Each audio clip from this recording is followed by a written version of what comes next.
Please take your seats. Madam Clerk, please call the roll. Mr. President. All right, Senators, on this nice and chilly February 9th, but not as chilly as it once was, we are very pleased to have the Reverend Mihi Kim Court of First Presbyterian Church in Annapolis, Maryland, guest of the distinguished senator from the capital city. Please rise for the invocation.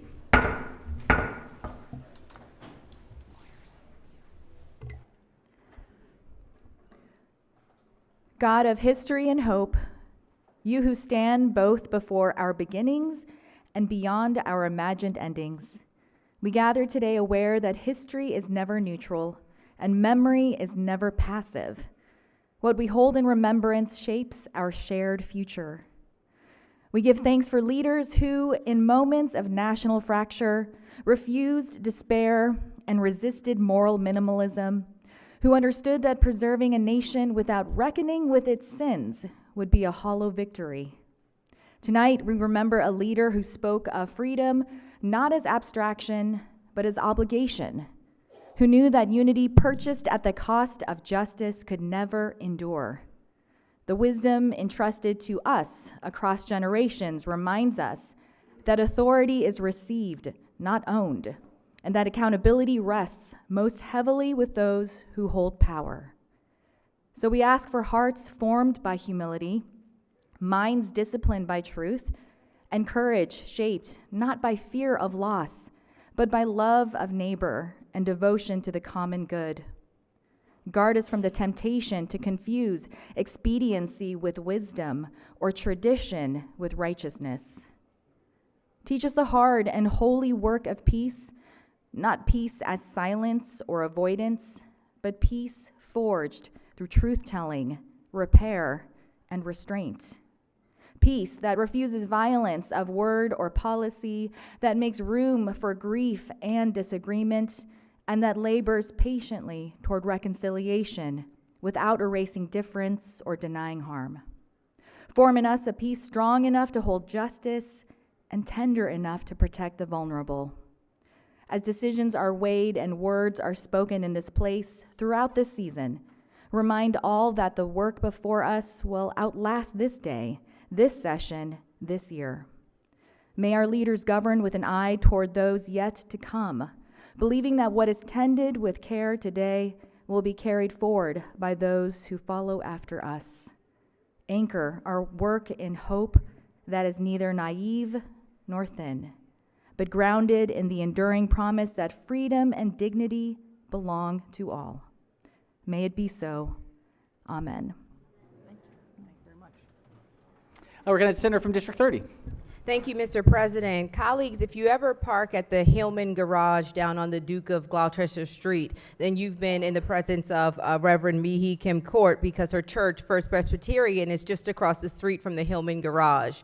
Reverend Mihi Kim Court was once described as a minister, agitator, speaker, writer, and slinger of hopeful stories about faith and church. But I know her as someone who is a staunch advocate of social justice, someone who is a faith leader in our community, someone who is a fierce ally with the LGBTQ community here in Annapolis and beyond. Mr. President, we are so thankful to have her prayer tonight, and I ask that her comments be journalized. Without objection, most certainly. Thank you, Senator, and thank you, Reverend, for your work. We really deeply appreciate it. Thank you so much for being with us. All right. Let's see. Has everyone recorded their presence? If so, the clerk will take the call. With 41 members in the chamber and a quorum being present, the Senate of Maryland is again back in session. Senators, we have introductions. Yes, recognize the Senator from Montgomery County. Thank you, Mr. President. I'm not sure who all is left up here, but we do have a group from Poolesville. The elected town commissioners, town of Poolesville, are here in the gallery, I think right behind me. Stand up real quick for we got 4 or 5 of them, 6 of them. Okay, there you go. Excellent. Welcome to the Poolesville Town Council. Yes, recognize the Senator from Baltimore City, followed by the Senator from the 23rd. Thank you, Mr. President. I want to recognize and welcome a special group visiting with us today, the Maryland Commission on Women. Please stand. The Commission for Women plays a critical role in advising the governor and the General Assembly, you can clap, on issues affecting women across our state. including economic security, health, education, and safety. Their work helps ensure that Maryland's policies reflect the voices and the lived experiences of women from every region and community. They are led by Chair LaShawn Stitt, First Chair Patricia McHugh-Lambert, Second Vice Chair Christine Lee, and the commissioners include, yes, that Patriot supporter, my wife Jody Calberkay, Tazim Hamad, Pierre Blake, Judy Carbone, Monica Watkins, and their staff. And our colleague is the executive director, Ariana Kelly, our former colleague in the Senate, is leading this group. So please, thank you for your advocacy and give them a warm welcome. Welcome, welcome, welcome. And welcome to our former senator. If we could see, oh, there's Jody. Hello there. Welcome. So pleased to have you all. Thank you so much for your advocacy. Senator from the 23rd. Thank you, Mr. President. I want to thank everybody, all my colleagues who came to District 23 night. It was a great, great night, and I know I have some District 23 residents up in the gallery. Please give them a round of applause for coming out here and braving the snow. Welcome to the 23rd. It's packed room, packed room. Senator from Prince George's. Thank you, Mr. President. It's not too often I get a lot of visitors that come out to focus on some of the trash cleanup issues that I focus on. But we have with us today Mr. Bill Anderson from Citizens for a Cleaner County. Give him a round of applause and a warm welcome. Excellent. Welcome. Thank you for joining us. Senators, we are also joined by, I believe in the gallery in front of me is some, but I think behind me as well. Senator from the 45th, are you doing this introduction? Okay, Senator from the 45th District. Mr. President, if I can, I'd just like to lift up some of the members of BUILD. Thank you, All sir. right. May proceed. First, I just want to lean in. If I could think about Miss Leslie McMillan, my union brother Twadros, that's the L, Saquon Merritt, Marcus Frank. It's so many leaders that stand on strong shoulders. Mr. President, I think it's important for us to recognize our history, thinking about people like Bishop Douglas Miles. When we think about the first living wage across the country, it was BUILD that led on this. Sometimes we forget, in reference to the work that's happening with our school buildings, that BUILD was one of the incremental leaders that help us to make sure that we can get it across the finish line. And just, I know they gave us a blue hat. I know that I can't wear it in the chamber, but I would like to recognize that I do stand in solidarity when you're thinking about reentry, when you're thinking about housing, when you're thinking about workforce, and so many issues that you've led on for decades. I just say thank you, thank you, thank you for the leadership and the work that you do. Excellent. Thank you, Bill. Welcome, welcome, welcome. Thank you. Thank you, Senator, for that introduction. I'm sorry I did not get out there. We ran behind with executive noms. I fell behind in schedule tonight, but I'm so thankful to all the BUILD folks. The Turnaround Tuesday work is just remarkable. So thank you all for joining us today. Senator from the 37th. Thank you, Mr. President. We had a special event tonight. We had District 37 night tonight, and it's not too often to get folks to come across the bridge from the shore and meet with us. And we've got some folks that have stuck around, and it's my honor to introduce them to the body. Behind you, up in the balcony, we have a Talbot County Councilman Pete Lesher and his son Nick. Can you guys stand up for us? We have Jeannie Hadaway Riccio, former Secretary of DNR and State Delegate. And we have Captain Ed Forte of the Easton Volunteer Fire Company here with us this evening. Welcome, welcome. Great to see you all. Great to see you, Madam Secretary, as well. Madam Majority Leader, Senator from Montgomery County. I think I'm just so little you can't see me here. We have a busy night. We have all these folks that wanted to do introductions. So. Right. Thank you, Mr. President. Tonight is Evening in Annapolis for Child Care. Please join me in welcoming child care providers from across the state who are here tonight to thank us for investing in child care and to remind us how important child care is to the families in our communities. The Evening in Annapolis for Child Care is sponsored by the Maryland State Child Care Association, the Maryland Family Network, Maryland State Family Child Care Association, Maryland Association for the Education of Young Children, United Way of Central Maryland, the Latino Child Care Association of Maryland, the Children's Opportunity Alliance, Funding for Educational Excellence, and SEIU Local 500. They come to Annapolis every year to advocate for children and quality child care and to continue to spread the word that child care does matter. Thank you for being here and for your important work. Thank you. Thank you, Madam Majority Leader. Thank you all for your presence, and thanks for your continued advocacy. So critical. Yes, Senator from District 5. Thank you, Mr. President. First of all, that's a nice crowd of child care workers. I feel a little intimidated, so let me know what you guys want, and we'll get it done. But I want to thank folks that came down from Carroll County this evening and Frederick County. It was District 5 night in Annapolis, and we kind of had a District 5/42C night for Senator, if I may use the senator's name, Senator West and I hosted a group from District 5 and some folks from District 42 as well. And we just thank everyone that came down. If they're in the gallery, anyone can stand for us and be recognized. So ask the body, give them a warm welcome. Excellent. Welcome to the folks from Carroll County. Welcome. Yes, Senator from District 6. Thank you, Mr. President. Yes, we have another district night. We had 6 district night. And we had a great crowd come out. And if they're here, I love for everybody to give them a hand. If they're not, how you all doing? But thank you. And I have to do this, Mr. President. I brought my better half. And I'd like for you all to give a warm welcome to my wife, Charity Sowing. Welcome, welcome. Thank you for joining us today. Yes, Senator for co-chair of the Protocol Committee. Thank you, Mr. President. I need to do a little rehabilitation. I can't see over my shoulders. I didn't realize this, but we are also joined from our district night from Dorchester County, from the County Council. Mike Detmer is with us this evening, ladies and gentlemen. So if you could give Mike Detmer a big round of applause. Excellent. Thank you. Thank you. You come over the bridge, you definitely get the introduction. You know, that's it, without a doubt. All right. Any further introductions? Any further introductions? Do we want to do if we do pages? Pages. Recognize the protocol chair. Thank you, Mr. President. Ladies and colleagues, it's time to welcome our pages for the week. We have a fresh crew of pages. Our first page is hailing from Aberdeen High School in District 34, Samaya Barksdale. Samaya. Our next page hails from Crossland High School, District 26, Omari Barnes. Our next page hails from Mount DeSales Academy, District 44, Nina Campbell. Our next page hails from Baltimore City College High School, District 46, Annabelle Fogelman. Her dad didn't even tell me she was going to be a page this week. Now I know. Our next page hails from District 31, Chesapeake Science Point Public Charter School, Amanda Morataya. Our next page hails from Severn School, District 30, Cooper Morton. Okay, our next page hails from District 13, Hammond High School, and she's been kind enough to help me with the enunciation so I get this right. Please welcome Olawakame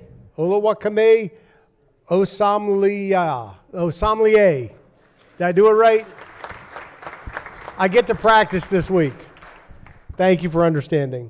Our next page hails from District 15, Poolsville High School, Krish Puta.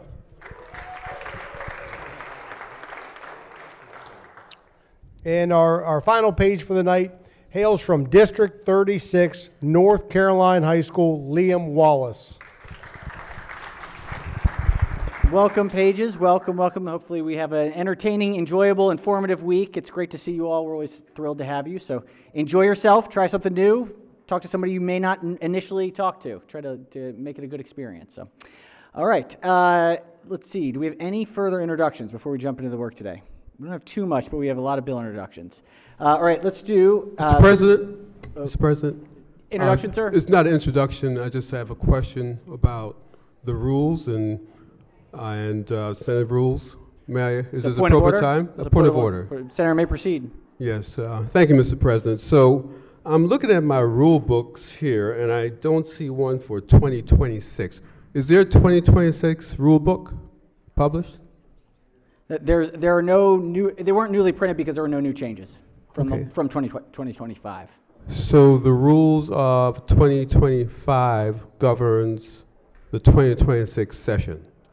As were adopted at the beginning of the session, yes, sir. And so, okay, so I can go by I should throw out the 2024 rule book and use the 2025 rule book? Whatever you'd like to do, Senator. No, I just want to know what the rules of the body are, sir. All right. Is So, there further point of order? yes, yes.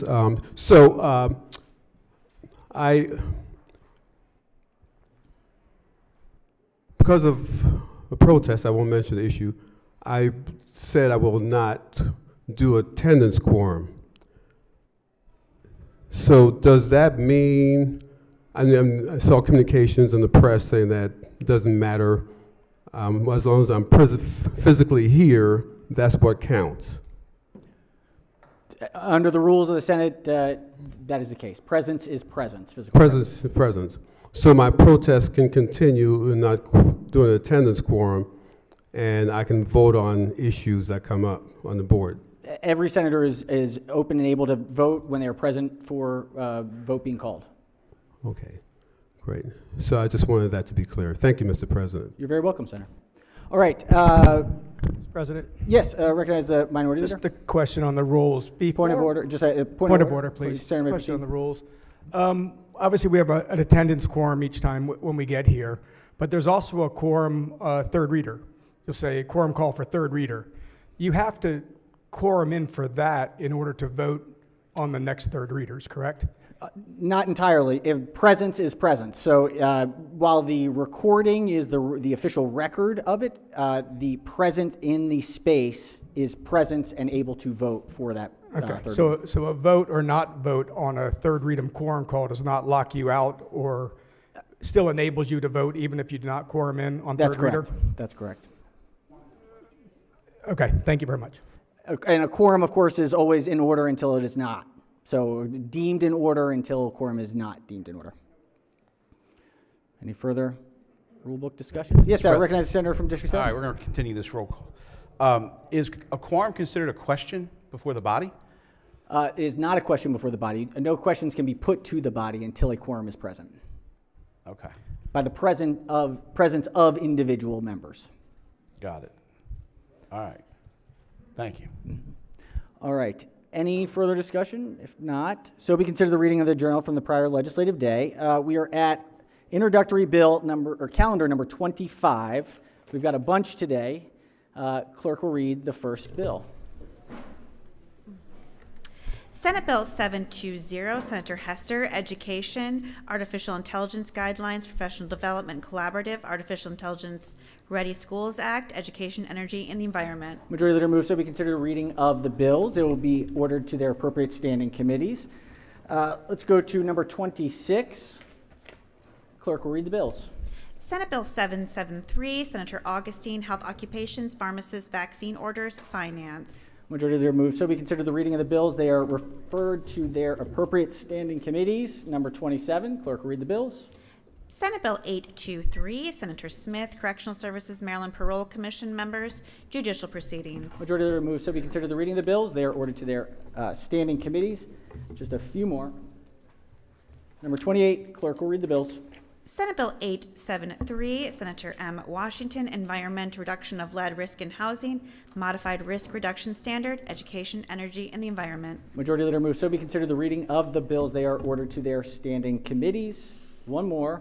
Number 29, clerk read the bills. Senate Bill 923, Senator Harris, Solar, Voltaic Modules, Energy Storage, Zero Emissions Vehicles, Advisory Councils, Education, Energy, and the Environment. And Majority Leader moves so be considered the reading of the bills. They are all headed to their appropriate standing committees. Let's go ahead. Oh, we have more joint resolutions. This is number 30. Clerk will read the joint resolutions. Senate Joint Resolution Number 3, Senator Sidnor, apology and acknowledgement of the state's responsibility in racial terror lynchings, education, energy, and the environment. Senate Joint Resolution Number 4, Senator A. Washington, anti-nuclear proliferation resolution, education, energy, and the environment. All right, the joint resolutions are referred to their appropriate standing committees. Let's see, let's go to bond initiatives. Number 15, clerk will read the bond initiatives. Number 1, Senator Lewis Young, Art Inspiration, Frederick Foundation, Community Arts Center, Budget and Taxation. Majority Leader moves so be considered the reading of the bond initiatives. They are headed to the Capital Budget Subcommittee. Madam Secretary, I think that's artspiration as opposed to art inspiration. All right, number 16. Clerk, will read the bills. Number 1, Senator Kagan, Rockland House purchase, budget and taxation. All right, also headed to the Capital Budget Subcommittee. And 17, clerk will read the bills, bond initiatives. Number 1, Howard County Senators, Agriculture Cultural Center at West Friendship Park, budget and taxation. All right, Majority Leader moves so be considered the reading of bond initiatives. They are also ordered to the Capital Budget Subcommittee.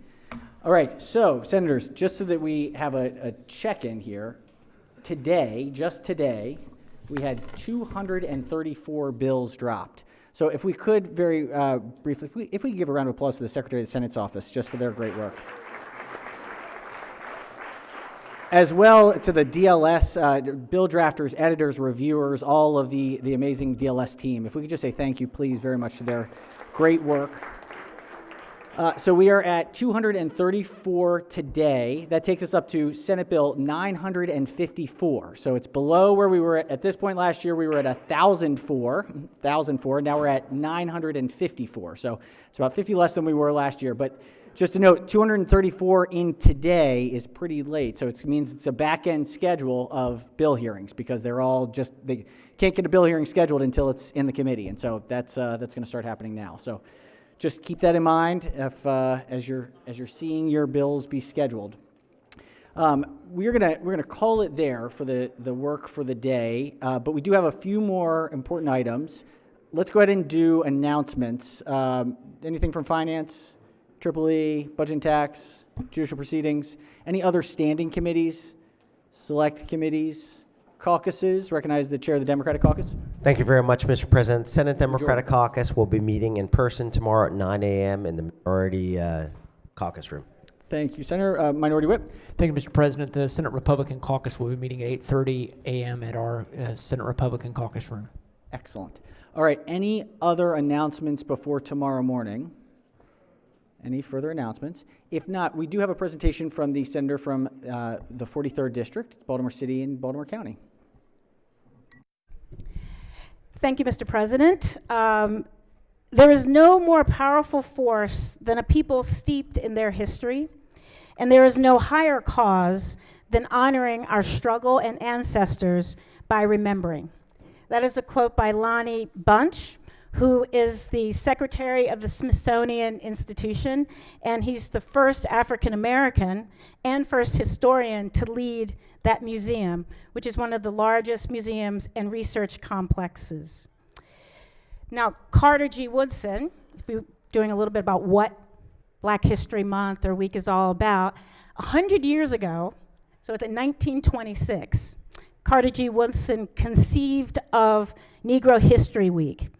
And the idea was to expose young children who were, ironically, in segregated schools, who were not permitted to read textbooks or things that included their people. So he wanted to make sure that during the month of February, that we could celebrate both the birthdays of Lincoln and of Frederick Douglass. So again, it's important for us to understand that what we do here on these Mondays, on these evenings, is not a vacuum, nor is this tradition that we have here on this floor to do it. So the Maryland General Assembly, it is our tradition for members of African American descent and our allies that during this February to educate ourselves and our colleagues.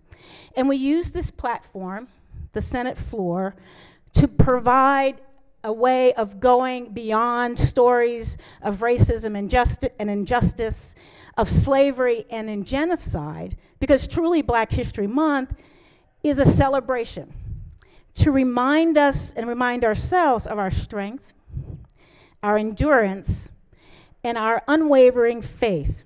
And that is what connects us to the heroes of the past. Now, President Gerald Ford said, well, let's make this a month. And he said that our country needed to seize the opportunity to honor the too often neglected accomplishments of Black Americans in every area throughout history. And that statement holds true for what we do here during Black History Month. The chamber should expect to hear those things that might challenge us, that we learn history, that we are pressured to dig deeper, to reveal the actual events of the past that were not taught in the schools. And it's an opportunity to acknowledge key figures and an opportunity to spotlight and celebrate that African Americans have accomplished so much in this country despite a history. I continue to participate in this Black History moment because it's an opportunity for an accurate representation that restores our values, our honor, and our diversity, and puts it in a larger narrative of American history and the diaspora of the people, of our people. So in this moment, I am not an individual, but a storyteller. So when we honor Black history on this floor, we honor the people, not ourselves or our personal agenda. So I will say their names again: Pauli Murray, Ella Baker, Fannie Lee Hamer. And I will mention them not merely for their roles in the civil rights movement or as a way to call for racial justice, but to really highlight how their lives, their lived experiences as women whose both their race and their gender profoundly shaped their experiences, and they offer lessons for us all. So I'll just do two, don't worry. Reverend Dr. Murray was a 20th century human rights activist. She was a legal scholar. She was an author, a labor organizer. She was an member of the LGBTQ community. And she lived one of the most remarkable lives. She was the first Black woman to earn a Doctor of Science of Law degree from Yale Law School. She was the founder of the National Organization of Women. And she was the first Black person to be received as an ordained Episcopal priest. Murray was born in Baltimore. She was the fourth of 6 children. Her mom was a nurse and her dad was an educator. Her mom died of a cerebral hemorrhage in 1914, and her father suffered from depression, exacerbated by long-term effects and typhoid fever, and he was eventually confined at the Crownsville State Hospital, where he was murdered by a white guard in 1923. Murray became quickly involved in the civil rights movement. She was involved with media and letter writing campaigns. She graduated from the all-white University of North Carolina despite not getting the support of the NAACP to move forward, because the law degrees were to be for men. Murray developed a long-term, despite that lack of support, she engaged in campaigns, she received national publicity, and she actually developed a long-term, lifelong friendship with no other than the First Lady at the time, Eleanor Roosevelt.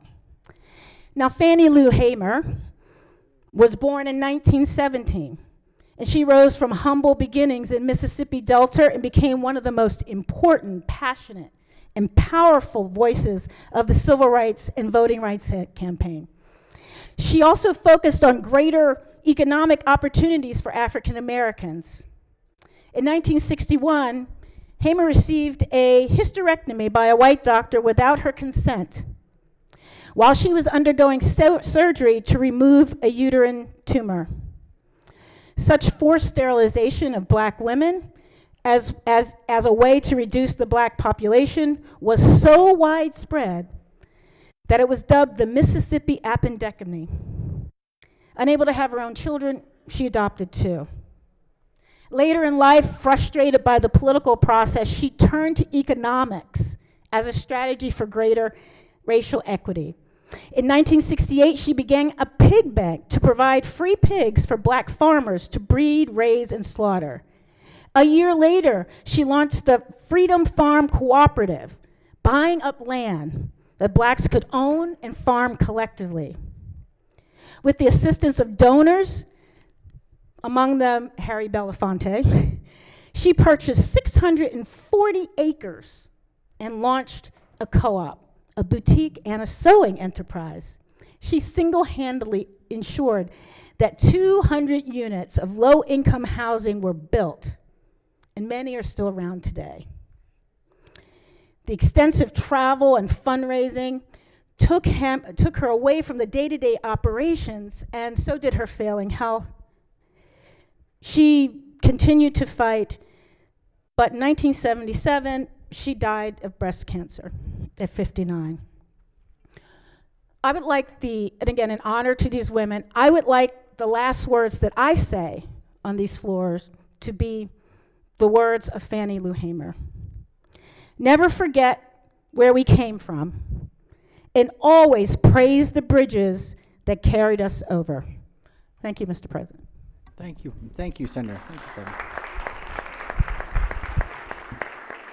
Recognize the President Pro Tem. Thank you, Mr. President. I would just ask that these powerful, powerful words of the senator from Baltimore City be journalized with great gratitude. Thank you. Without objection, most certainly. Thank you for that. Thank you for that. The remarks will be journalized. All right. Good way to end the day. Let's go ahead and do a quorum call. Mr. President? Has everyone recorded their presence? If so, the clerk will take the call.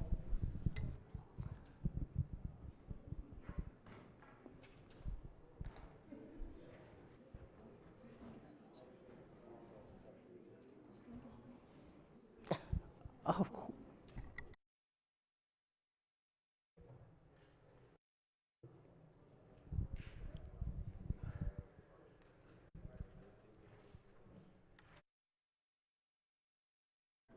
All right. With 44 members in the chamber and a quorum being present, the Senate of Maryland remains in session. We were worried it was the Lincoln speech, but that's next week for President's Day. Next week for President's Day. Somehow it's on our calendar for some reason. I'm not sure why. All right. Recognize the Majority Leader. Thank you, Mr. President. I move the Senate of Maryland stand adjourned until Tuesday, February 10th at 10 a.m. Without objection, so ordered. See you all tomorrow. Stay safe.